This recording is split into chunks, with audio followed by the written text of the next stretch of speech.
Alright guys, let's start talking about Jedi Survivor. I put about 50 hours into this one. It's a $70 game. I played on the second hardest difficulty because I didn't want to tear my hair out. And because the major difference between that difficulty and the one ahead of it was the parry timing, and I didn't really want to be trying to get perfect timing. At a certain point, I just kind of wanted to beat the game, and there are some really weird variances in difficulty. Most of the game is not that hard. There's a few boss fights which just drive you nuts, and a few scenarios which just feel more cheesy than not to me. So, I kind of wanted to get through it and just enjoy it. But let's just talk about the overall feel of it, because I think it's hard to give people a hard score and have them really understand it. I'm going to try and describe what I got out of this game, how I felt each part came together. I'll give you my personal view, but ultimately I think it's more important for you to decide for yourself what is and isn't worth it. For me, this was an okay game. It's not groundbreaking. It's not something that did something so unique that I feel it's worth jumping all over. It's not super inspired. It does have its moments, and it is kind of refreshing to see Cal again. I actually do like Cal. He's a pretty cool character. It's nice that he gets to stay interesting. He manages to keep the girl, get the girl at the end of the story, which is something that I feel like Star Wars doesn't do anymore, so that's kind of nice. He matters to the plot. He's not just relegated to being some background character. So it does have that kind of classic feeling. He's a hero. He's doing things. He's striving to be better. He's trying to make the world a better place. He has his hang-ups, but they're not presented in some obscene way where he's made to look like a fool. He's a pretty believable character, and I just appreciate that it's well written. Lots of flaws here with every character.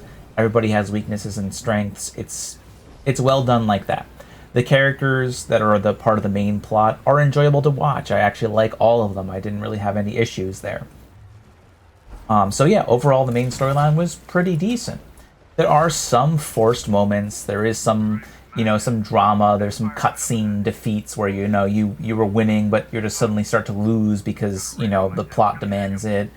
There's moments where you might be seeing like, oh, this guy's gonna be a problem, but you can't do anything about it until later because again, it's a game. It's got to have its own narrative.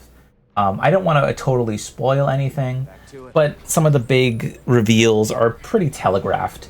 They're not super well hidden. You're going to know what's going on, but that's okay. It's a comfortable story. It's a little schlocky here and there, but it feels about right for Star Wars. So I don't think that that's bad. The ending, I felt, was a little mediocre. It was a little bittersweet. It was a little quick. I didn't really feel satisfied from all of it. It wasn't bad, but it just wasn't something that really pulled it all together for me. It did leave me wanting more, so I guess that's a good sign. I mean, it'd be pretty bad if, I finished the game out and I was like, I don't want to ever see this character again. So, I'm happy with what it was. Yeah, so conclusion, if you like Star Wars, if you like classic stuff in Star Wars, I think you're going to be pretty happy. There's lots of callbacks, there's some newer things. It's enjoyable. The different stances are kind of cool to tinker with, even though I think one of them is way better than the others. I think you can enjoy it. The storyline is at least at stock level, if not a little bit above it. Which it's not going to push you to love it by itself, but I think all things together, there is something worth playing here. You're not going to feel hoodwinked or betrayed or feel like this isn't Star Wars when you play it. It does feel like Star Wars.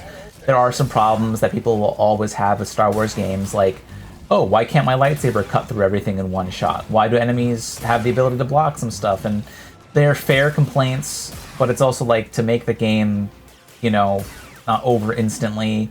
They have to give you some concessions like that, or you should give some concessions like that, I should say. Not everyone's favorite thing. If that bothers you a lot, you probably won't want to play with it. But the force powers are cool. The lightsabers do feel powerful at times. So I think overall it works out. Exploration, which you're going to see some of in this level footage that I'm playing in the background right now of me playing. Exploration's kind of cool. Movement does feel fairly fluid. It's not as nice as I would like, so there are lots of ways to make shortcuts. There are lots of little secret paths to take. There is a Metroidvania sort of system where you get more powers and abilities to traverse the area and you're expected to kind of go back. And there are some rewards for that, but at a certain point, it got annoying to me. It just took so long to get some of the abilities that you need in order to progress to the level that I got to a point where I just kind of threw my hands up and I was like, I'm just kind of tired of going back. I did go back to a few key areas that I could remember, but I was not motivated to 100% this, especially when a lot of the things you unlock are not that impressive. Some are cool, like I'm glad they added a lot of costume options. You could get different chest pieces, different pants, different undershirts, different hairstyles, different beards, and you could really look pretty different. I really do appreciate that. But at a certain point, you know, you also had BD1 parts and lightsaber parts, and you only need so many of those, and you're unlocking like different metal materials and different you know, textured things to put on your lightsaber or your blaster, and it just gets kind of tiresome.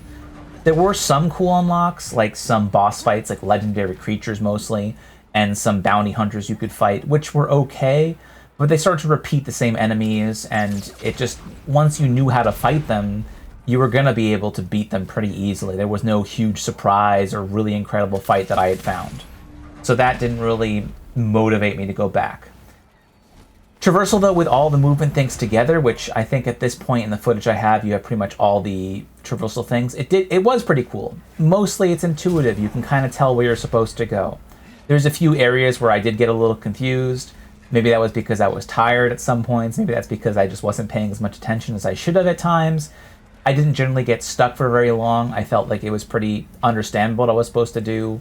There were times where I thought I kind of sequence broke a little bit, but none of it was really too notable. I didn't cause any major issues while I was messing around, so that was okay. I think if you really love platforming, Metroidvania stuff where you come back and you just really want it 100% worlds, I think you will like this aspect of the game. I'm not a huge person that feels like I need to 100% everything. I usually like to get to the challenging fights, get some cool armor. But, you know, once I start to get kind of sick of the game, I let myself finish it because I just want to enjoy my games. So, you know, I'm not always the best person for that kind of perspective. I do think that movement felt pretty fluid. There's some jankiness in some animations here and there, but I thought I was okay. By the end, you know, I was a little annoyed with it, but still, I thought it was good compared to a lot of games I've played, so, you know, decent enough. Passing movement, let's talk about combat.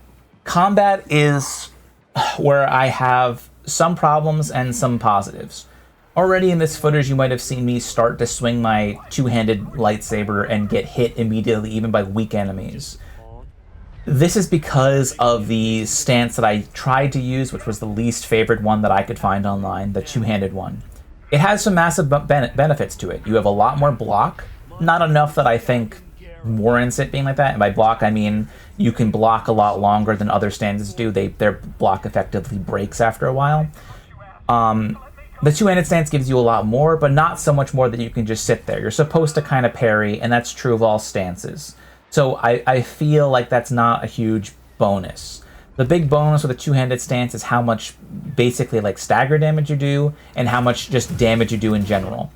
The general thing you're supposed to do with a two-handed weapon is try to get a bait out of parry and then get as many hits as you can, because you will decimate enemies pretty quickly. It will trivialize some fights, but you will also get completely destroyed in others. Now, thankfully, you can have two stances at a time. The best stance, by far, is the dual sabers. The dual sabers are best because you can block cancel anything, which is incredibly important in this game because enemies will power stance or power armor or hyper armor, whatever you want to call it, through a lot of your hits. And so that ends up being very frustrating, and it just becomes a pain. As you can imagine why. If you're a fan of any kind of action game, you will understand immediately why that's so significant. That said, it does feel satisfying using the two-handed weapon. You're not going to, like, lose the game because of it, but you will have moments of frustration like I did. Particularly, I felt in group encounters.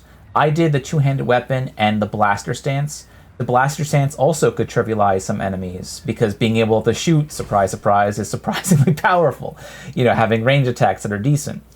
They do a decent job of trying to restrict how often you can shoot, but it's a pretty good stance. I found that one was pretty usable. The basic one-hander I was not super excited about. The kind of bow staff saber, the staff saber, whatever the proper name for it, the dual saber, I wasn't super amazed by it. I know some people love that one. I thought it was okay, but I was more interested in the two-hander, which was pretty new, and the blaster stance, which was kind of a cool idea. It's neat ideas. I just don't think it played out as well as it could have. Let's pause this video for a second and let's quickly look at. Okay, let's look at a mini boss here. Some problems that I have with the combat can be reflected in this kind of enemy. Those red attacks are unblockables. Now, those alone are not a huge issue. You can sometimes interrupt an enemy out of it at times. The big problem is when they put two enemies in at a time that both have unblockables, it can be kind of absurd. That particular attack you just saw has an absurd range. And sometimes you're in the middle of trying to do a follow-up and it just isn't worth it. You're better off just sitting and waiting and countering unless you have the dual wield sabers because they have the block cancel. So a little frustrating. And yeah, you can see even though trying to dodge that, it can be kind of difficult. But you get so many heals that most of the time it's not going to be a huge issue for you to survive. So, you know, not a big problem. There are combat options. It's okay. It's just that sometimes the fights were less impressive because of it. I feel like there could have been something a little better than that. Despite that, I never felt super in danger because you just start to get so many heals that it's kind of absurd. Yeah. Let's jump to something else that I had a little bit of an interesting time with. Let's go to a boss fight just so you guys can see what some of those were like. So here's one where you can see a little bit of build-up. I'm not going to spoil everything about the cutscene. They were okay. It's been many years since I last. Let's jump into the combat itself. Oh, and look, there are some glitches like that cloak going through Cal's chest, which happened often with that outfit in particular. But okay, so here's a boss fight. Bosses are fairly well telegraphed. They have cool like animations. I'll let you see a little bit of this one. I think I got owned the first time I fought this guy. But I also like to, you know, see what the bosses can do, mess around a bit. Some force powers can actually work on the enemies if you power them up enough. You do have to level up the tree for that, though. I'll speak about level ups in a second, too. I'll let this play out a little bit.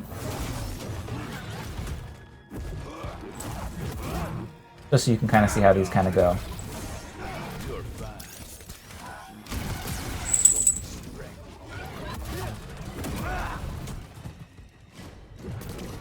I don't pretend to be an amazing player to remember. This is my first attempt on this guy.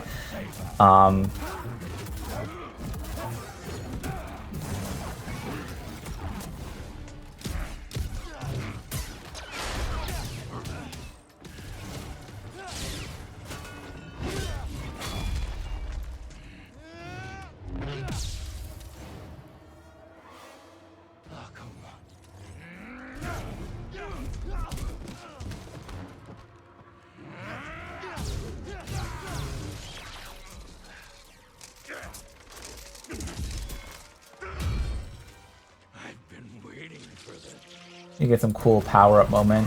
You get the second phase. You know, there's some delayed attacks. Sometimes, you know, I ended up losing that one because I didn't expect to get hit again. I could have definitely survived. Eventually, I beat him after a few tries. I'm not ashamed to admit sometimes I flub up. Sometimes I get focused on trying to do something that doesn't work. But overall, I had a good time with that boss fight. It was fine.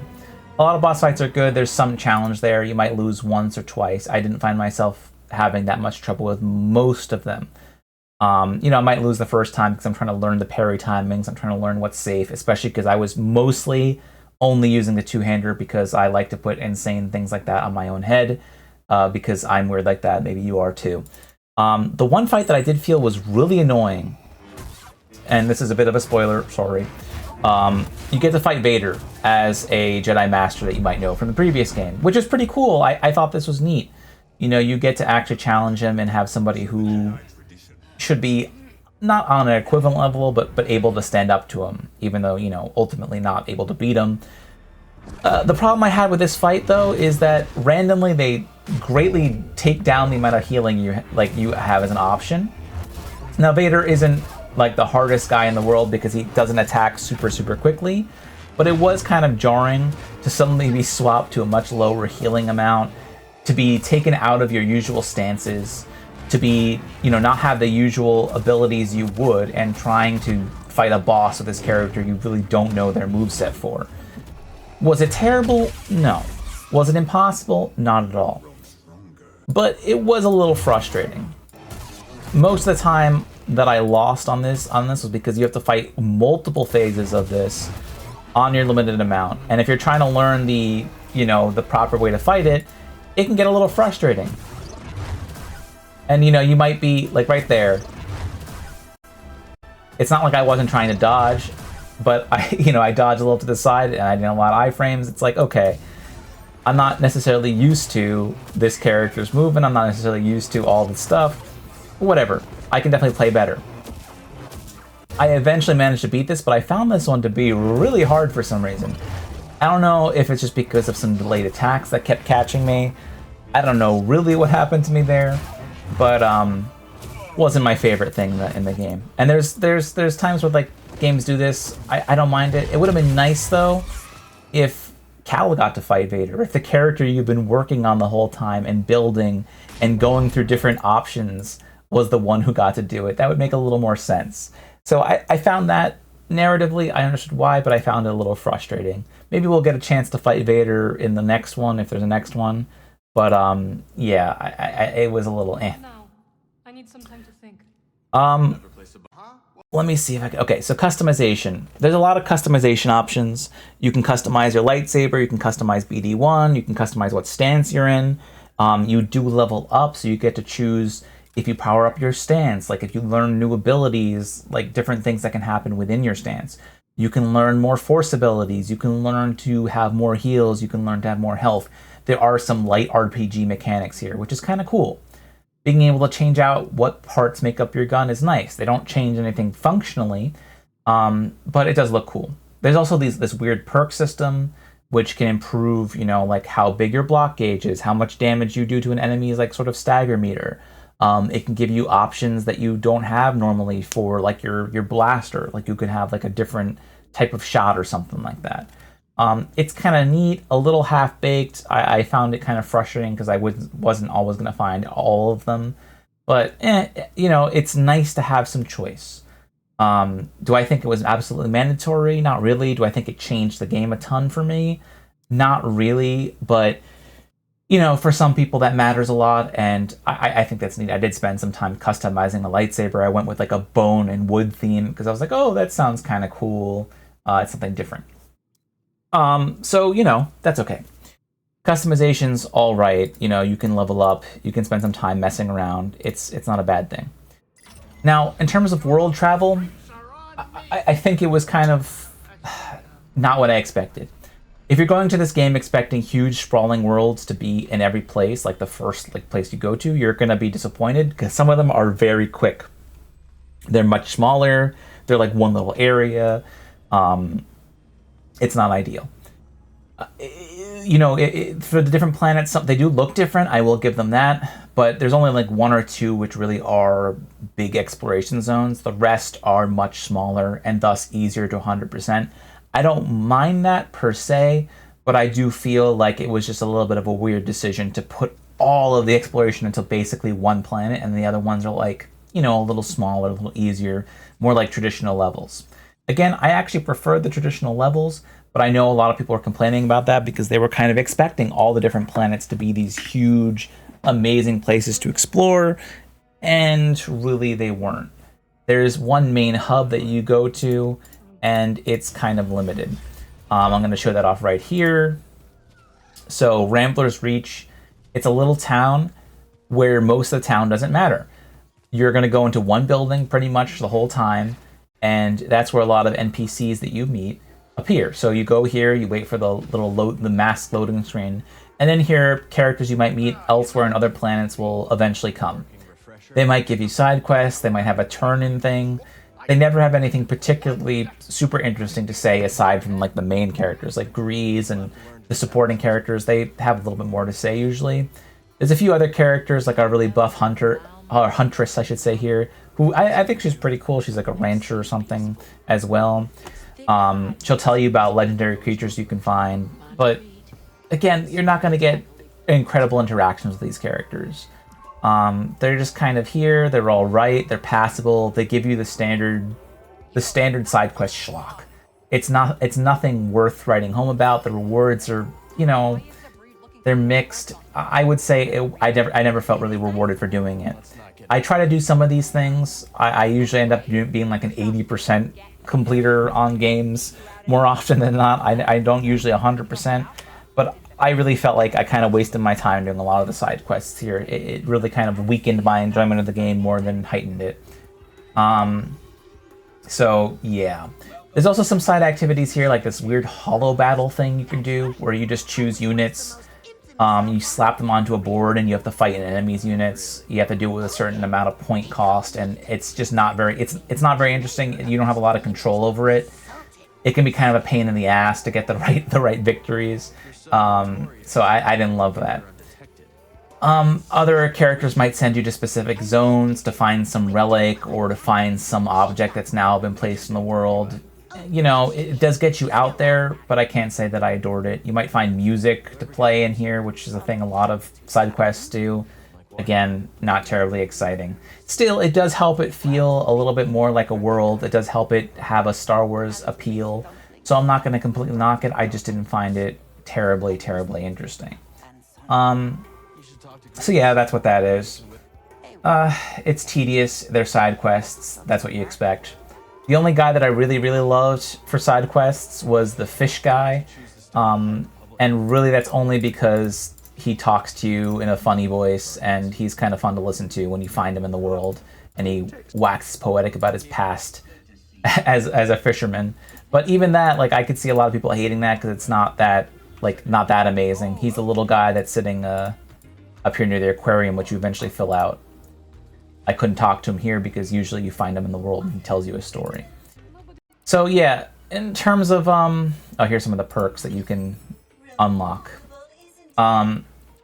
Yeah, so overall, side content, not terribly exciting. Perk system, it exists. Like, all this stuff, it's there. It adds a little bit. But, I don't know. It doesn't feel fully fleshed out. It doesn't feel as well integrated as it could be. It's not ideal, in my opinion. Going back through levels, it's pretty easy to see areas, though, at least, that you haven't explored. So, you might get... Let me see if I can get a good picture of a map. Here we go. There's one right here. So you might get like these little green zones, which you can see here, like this little green vines. That's a place that's been unlocked. You can actually traverse it. If it's red, that means you can't. Pretty convenient. So they at least do a good job of making it so you can find out where you're trying to go. Going back through levels to unlock a bunch of stuff can be kind of pesky. There's zones that seem really long and complicated, but they get easier. Teleporting around isn't too bad. Again, it's not horrible to go back and 100% things if you really want to. It just doesn't always feel great. I'm just going to play some movement footage as I finish out. So, personally, how do I feel about the game? I think it was okay. I think it's... If you really love Souls-like games, you're probably going to enjoy it. If you really like Star Wars, you're probably going to enjoy it. If you kind of like Souls-like and kind of like Star Wars, you're probably still going to enjoy it. It's not horrible. It's just not a must-play, and it's definitely not a must-buy-now game. This is a game where you'd probably actually benefit more from waiting for, whatever definitive edition or, PC optimized edition if you're playing on the PC to come out. If there's going to be some DLC, it's probably going to shore up some areas that were kind of rough. It might fix some of the fights. It might fix some of the stances. It might buff something. Like, this is one of the things where I think waiting is really your best move, which sadly is becoming the norm for more and more PC games. I don't think this is worth a $70 price tag, especially not if you bought it on PC like I did. Even though I have a decent PC, it still had some moments where it ran like shit, which shouldn't really be excusable in this day and age. But it is. It's not that good of a story that even if it gets spoiled for you, it's not going to be a big problem. You can still enjoy it. It's still okay, but it's nothing, again, it's not groundbreaking. It's not going to like make you talk about it all day. It's no Tears of the Kingdom where everyone and their grandma is talking about it and enjoying it. It's a fun game, but definitely wait for it if you want to play it. Don't rush for it. It's an good enough game where, it's not something where I'm going to say don't play it or it's bad. I do like parts of it. There were moments that made me excited. There were moments where I really cared about the game. I played it from start to finish. And some games don't even motivate me to do that, and I wanted to beat this game, so I will give it that accolade. I did want to beat it. I did want to see the end. I did enjoy it all the way through, but it did start to overstay its welcome by the end, and I think there were some design decisions that weren't necessary. There were some frustrations there that just kind of felt like a waste of time.